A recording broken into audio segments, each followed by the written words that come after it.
ولكن يا أخواننا الجزيرة حقيقة فاجرة. بقول لأحد الإخوة بالأمس إنه كان يعني يؤلمني لما كانت المقاومة والجهاد العراقي يقاوم الغزو الصليبي للعراق، فتعرض الجزيرة صور لتدمير آليات من آليات الصليبيين. كل ما الجزيرة تجيب خبر تدمير آلية تقول ولم يتسنى للجزيرة التأكد من مصدر مستقل لصحة الخبر. فهذا الكلام شو بيسوي؟ يعني بخبطك، بتكون انت يعني فرح جدا انه كيف قاوموا وقاتلوا ودمروا لهم، بعد لما يقول لك ولم يتسنى لنا التأكد يعني يمكن يكون مش صحيح هذا الكلام، انت تتعود ايش؟ تحبط. اما في ليبيا بيقول لك الثوار تمكنوا من قتل 100 من كتائب المدعو الشيخ وأسروا منهم ودحروهم. طيب ولم يتسنى لكم؟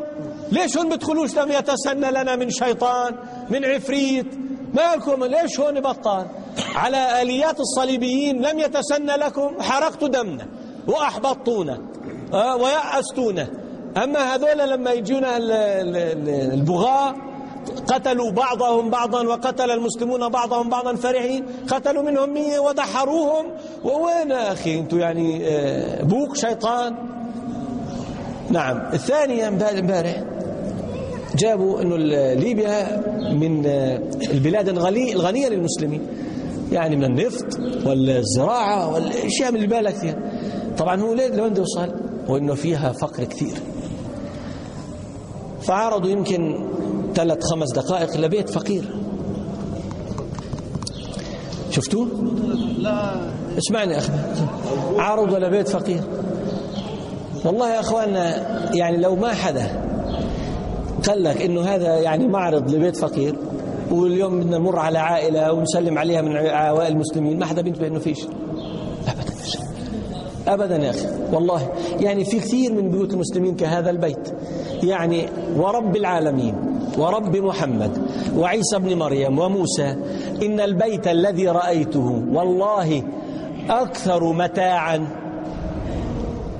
من متاع النبي محمد عليه الصلاة والسلام وموسى وعيسى بن مريم، في آنية وفي صواني وفي ماء ومحجوب ومستور وفرش وفي بتورجونا إياه إنه فقير.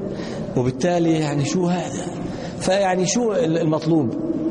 اثنين، الآن بدي أحيلك على واشنطن العاصمة DC، أريك أحياء في واشنطن العاصمة يا أخواننا. إذا ما قلت لك إنه هذه واشنطن العاصمة بتظن إنه هذا الوحدات مخيم الوحدات ولا العقبة أو يعني جباليا، إشي من هذا الكلام. اللي بينام في المجاري واللي بينام تحت الجسور واللي بينام في الطرق، وهذا وين؟ واشنطن العاصمة.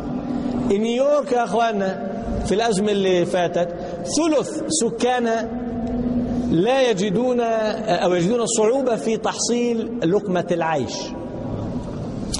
جابوا في ليبيا، ما هو الناس زي ما قال يعني نبينا عليه الصلاة والسلام، الناس الإنسان جزوع هلوع بس بيشكي. في ليبيا بتقول امرأة الحكومة الليبية تصرف للمطلقة والأرملة راتب، مطلقة أرملة في لها راتب. فجاءت كلبة من هالكلاب قالت وإحنا ناقصنا مصاري؟ العمى يعميكم، شو بدكم شو اللي لازم عندك أكثر ما عند رسول الله عليه الصلاة والسلام. والله إن عائشة بنت الصديق لا تأكل كما تأكل إحداهن. والله يا أخوان هلالان يمران على بيوت النبي عليه الصلاة والسلام لا يوقد فيه نار. عليش بتشكوا؟ عصاه وأجروا دماء المسلمين. طلع شو اللي وكذب كلها دواوين يا أخي. بالفعل الجزيرة هذه الفاسقة زي الوزغ كما قلنا، فنسأل الله العافية. فأخواننا يعني إياكم كما قال عليه الصلاة والسلام كفى بالمرء كذبا أن يحدث بكل ما سمع.